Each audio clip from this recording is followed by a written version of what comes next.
Welcome back, everybody, to another episode of Ben the Human Plays Vagrus the Riven Realms. We're here in Torzeg Shelter. I have a bunch of stuff to take to Devon up here, and then we're gonna try and sneak on over past the Temple of Sleepers around to Vagrus Work Camp from that direction rather than going the Salem route. We might try to hit the bug nest on the way across. We might not, depends.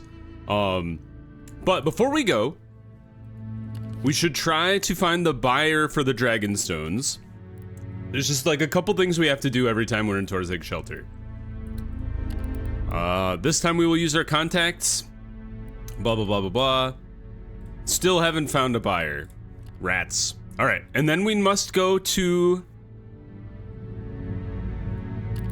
the arena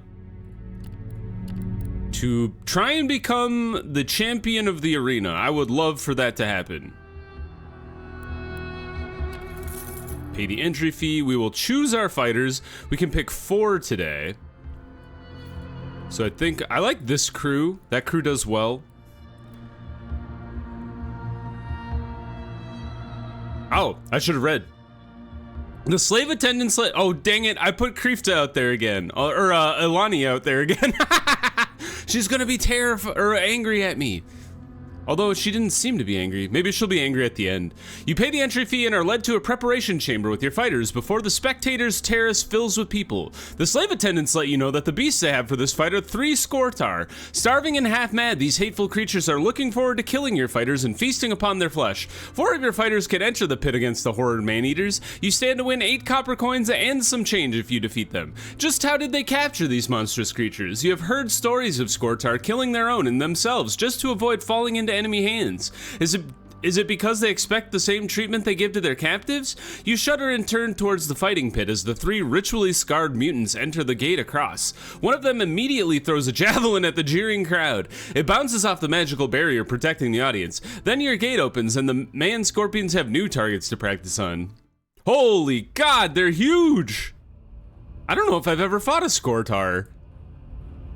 Thank God they only have 18 HP.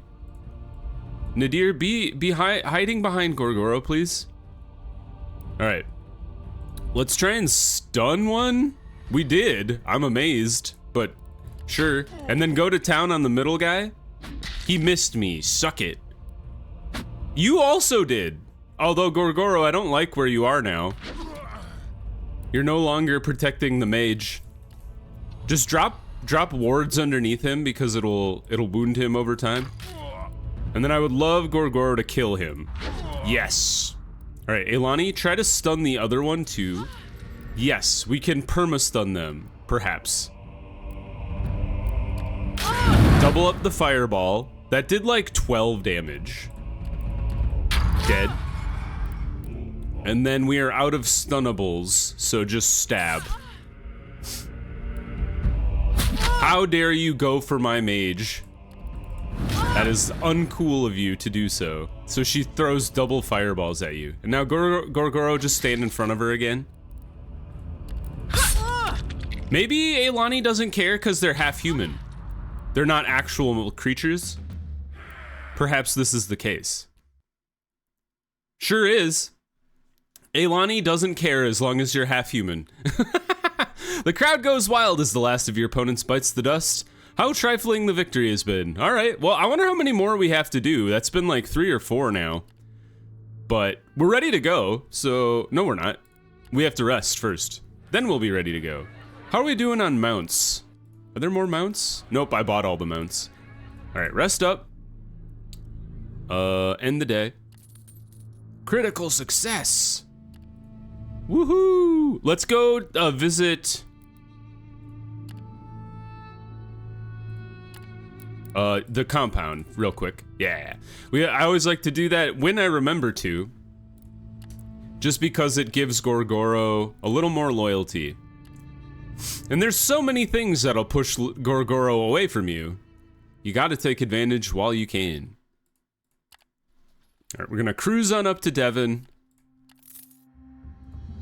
We should have plenty of supplies. We have like 11 days worth.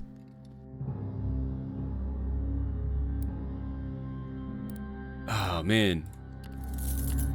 One of these days, I'm gonna get my bonus back, and I won't have to pay taxes. And then you'll be sorry. Critical fail, we lost the slave. Oh, man. Oh, it's rough being a Vagrus sometimes. Actually, most of the time. It's too far beyond the map to click that far. Zoop. Imperial Army camp. No thanks. I don't really need to piss off the Imperial Army. I have enough trouble as it is. We're hauling around this artist and his friends. Think I have time to fight the Imperial Army? I don't think so.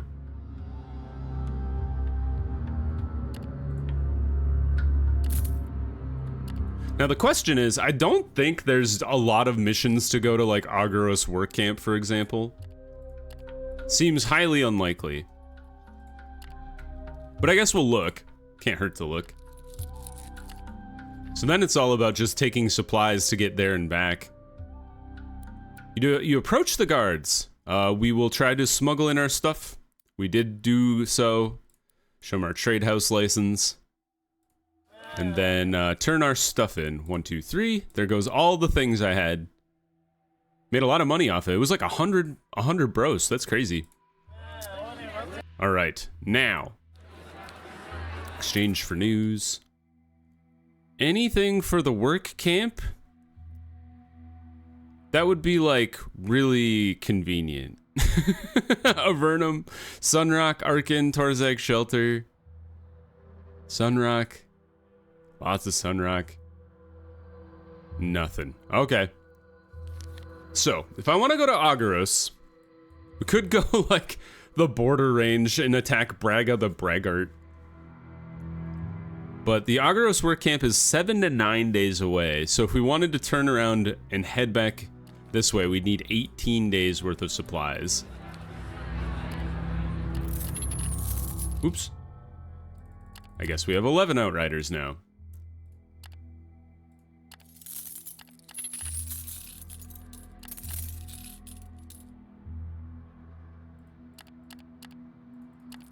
There.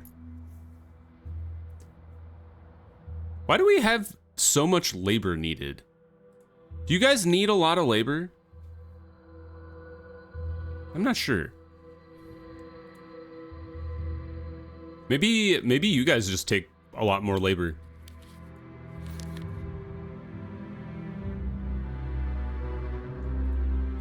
Anyway, so how are we doing? We have 4 days. We could get 14.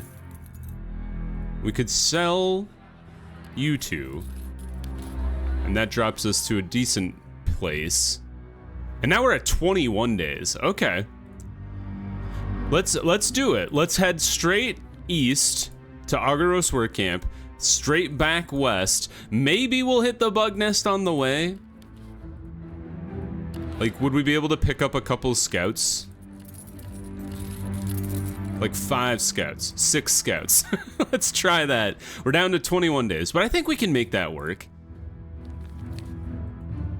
Due east, it's going to be 44, and like, there's a possibility. I'd bet it's not in the Temple of Sleepers though. That'd be pretty wild. Okay, we're gonna make it. We're gonna try to make it work. Let's rest here today. We don't need to send our people out, and then out we go, due east, into the wasteland. Now, I'm not very good at finding stuff in the wasteland, especially when it comes to 44. I almost wonder, is it this one right here?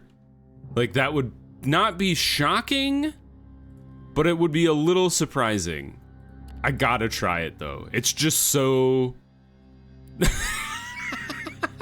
I was like, it's just so...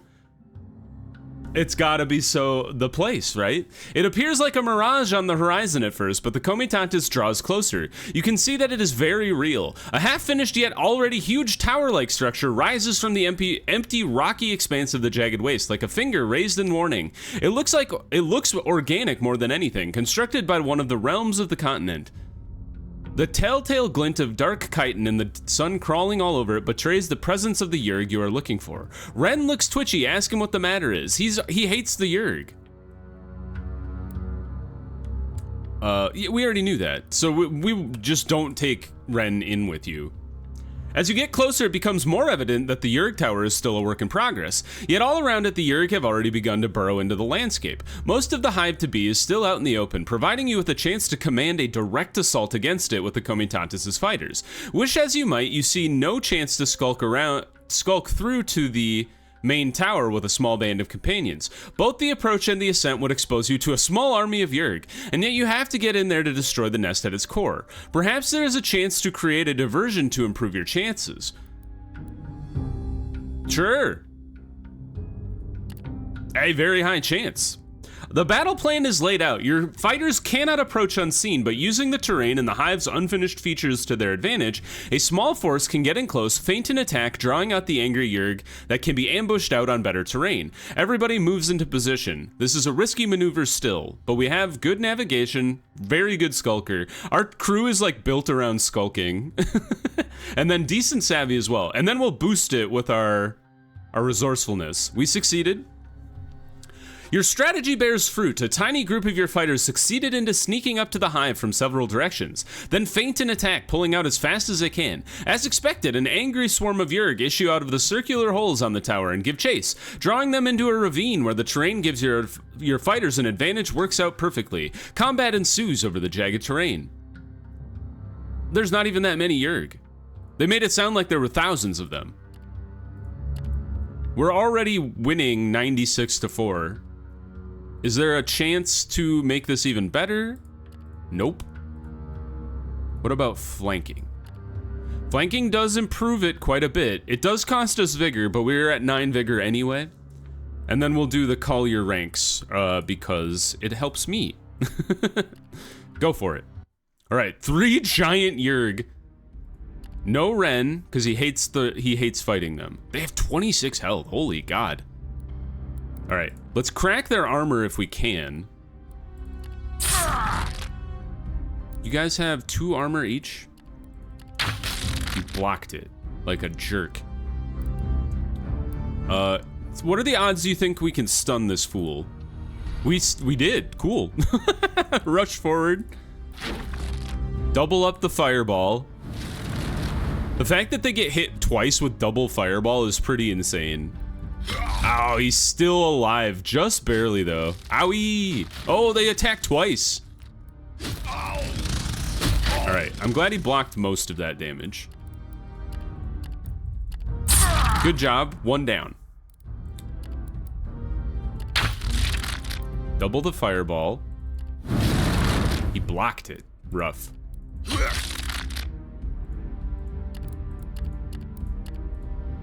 Wow, crit is great. And then you can't actually get over here to hit that guy. So maybe re-stun this guy? Can you re-stun a Yurg? Is that even possible? Gorgoro is like getting absolutely pummeled. Oh, you're still alive. All right, Harvick. I'd rather not have him rush forward because I want Gorgoro to use his ability to break armor. I just realized this guy is still alive. I deserve to be punished for that. All right, break that guy's armor. You kill him. Good job. Double fireball for 9 is grand. And then we should be able to finish this guy off this turn. Crit for 6 is awesome. Krifta, Ilani, pass your turn. And then the double fireball for the win. All right, Gorgoro's probably gonna get wiped out. And Skornar did. Good job. They are fleeing. I don't think we really need to pursue them. Although we have 100% chance to succeed, so maybe go ahead and wipe out the rest of the hive. Go ahead and give them time to heal. We might as well. We got 960 food. That's insane. Although the Yurg defend their hive with all their might, the Comitatus is victorious in the end. The surviving drones scurry into the depths through their tunnels or lie broken around your fighters. The path to the tower is now open and you walk up to it. The structure is a brown-gray pinnacle of dirt, riddled with circular holes from top to bottom. You take your companions and enter through one of the largest openings. You assemble a strike force before proceeding. Did it say Javik cannot be a crew member? Wasn't he from the... Wasn't Javik from the tutorial? It's rough that two of our tanks are a little beat up. I think we'll swap out Skornar for Harvik and try to stack Harvik in the front. Just when you are about to step in through the hole, there is a sudden movement in the shadow of the entrance. Sensing danger, you step back instinctively, and not a moment too soon. Suddenly, two segmented scythe-like legs cut through the air where you stood, missing you by a hair's length. From the darkness, a Yurg warrior of enormous size emerges and leaps forward to attack. Oh, I just fought three of you. Yeah, I have zero problem fighting you fools. Garrick, you go to the back, and then begin the fight. Right, stun this fool. There's only one. This is not a problem. Nah, the crits are coming fast and furious. And then Gorgoro get 1 health off of him, and then slash. Good job. Didn't even last the full first round. Garrick didn't even get to use his gun. All right.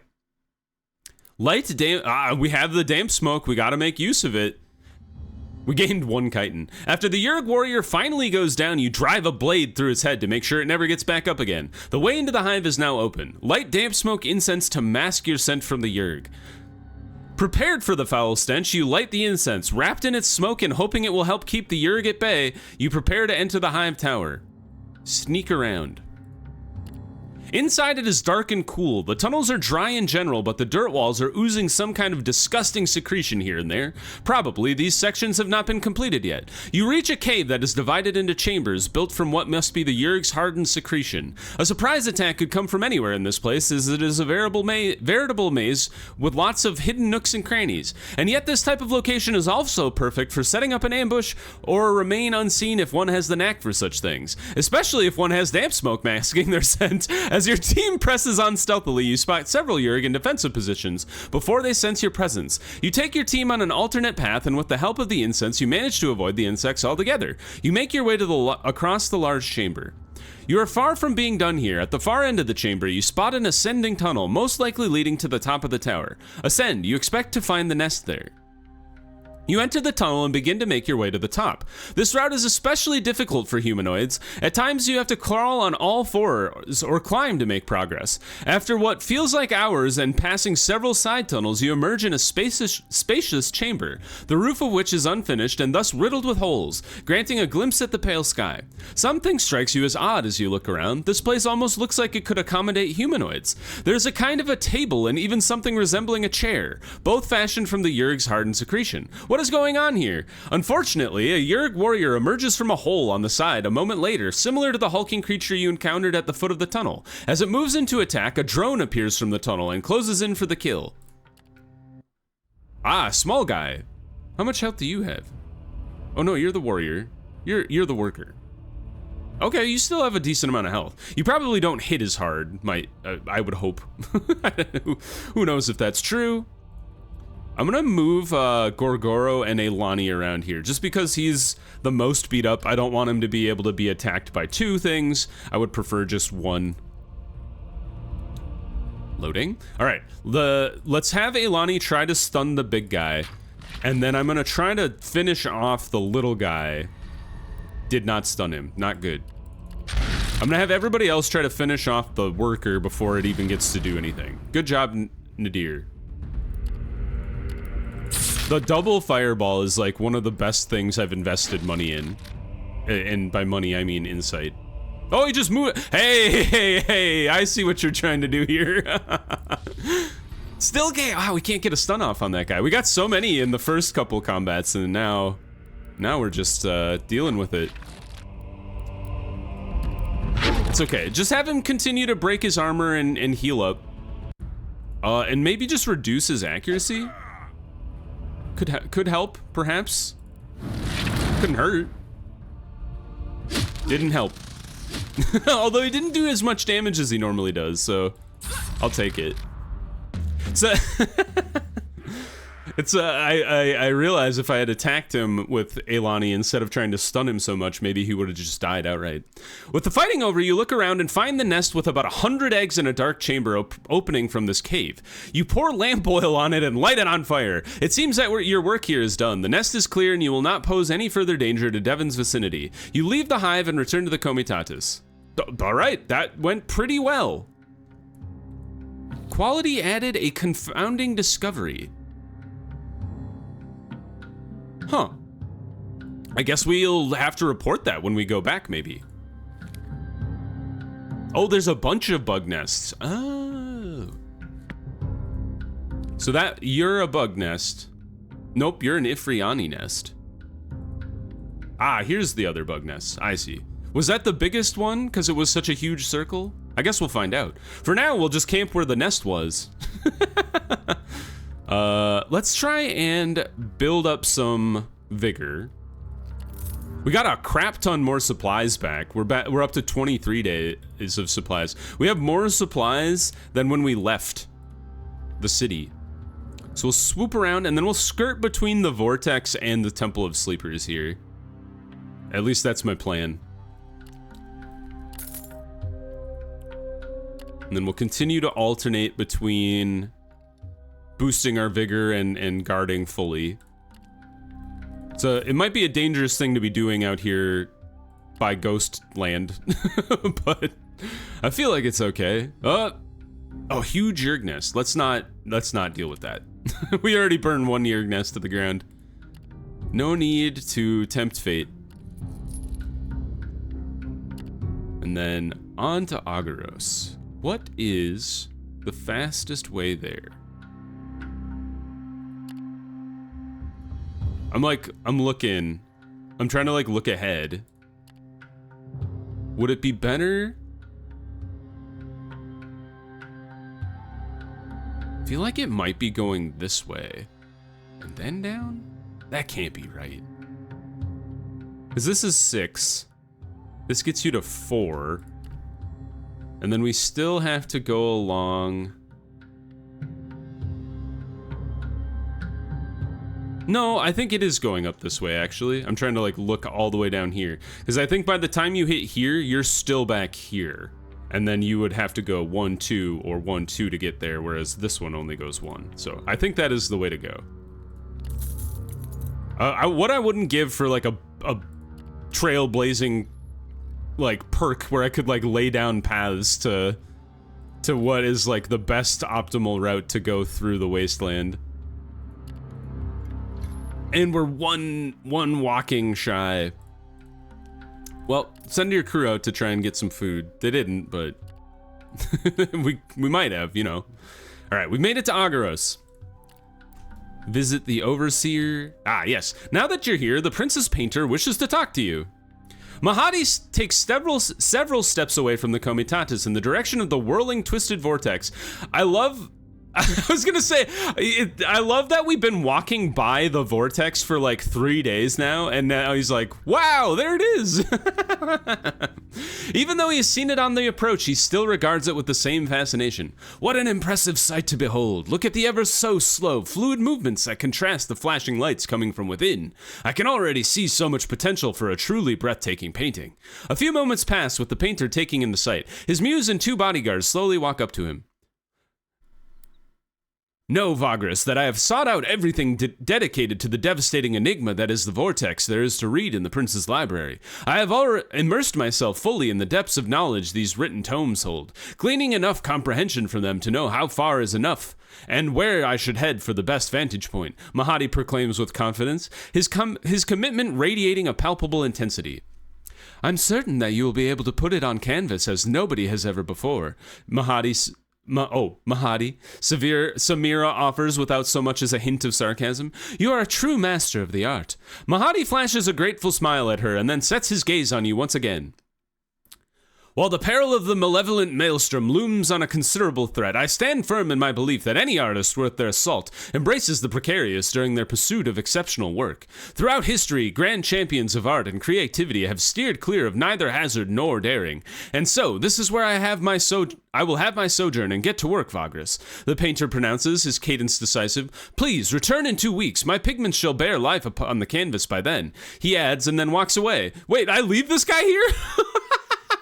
His eyes already seeking the ideal vantage point with his muse and 2 protectors in tow. One of the bodyguards scours the area for signs of potential danger, while the other delivers the prince's letter and gift to the overseers so that Mahadi can proceed undisturbed. The painter himself does not seem all too concerned about his own safety or the nature and conditions of his surroundings. They disappear into the sprawling work camp, and you have no reason to tarry either. You can return for them later. Huh. I didn't realize I would just, like, ditch him here.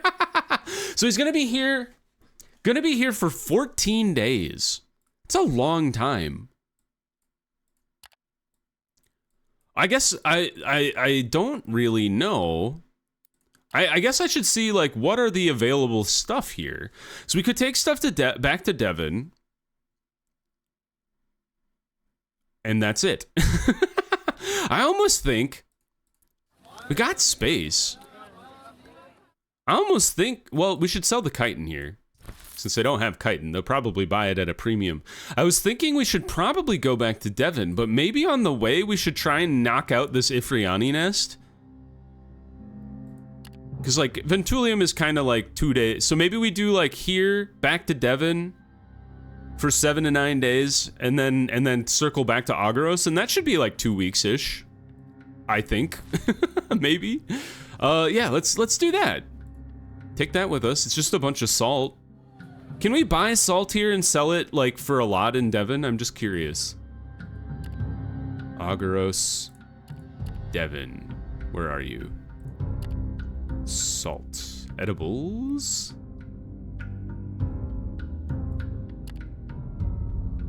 Can buy it for nope.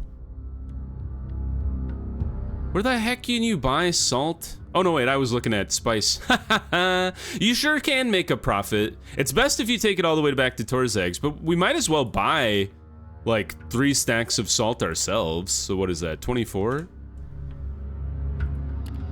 Yeah, why not? We'll do a little bit of salt merchanting on our own.